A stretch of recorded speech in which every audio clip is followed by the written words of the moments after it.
Hello, guys.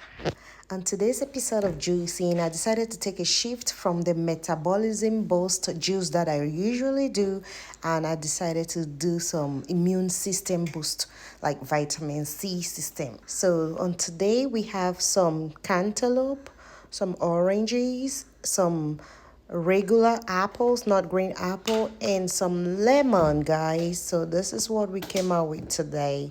Yep, so this is just strictly vitamin C, immune system boost. Once in a while, you got to give that immune system a boost. So that's what we have.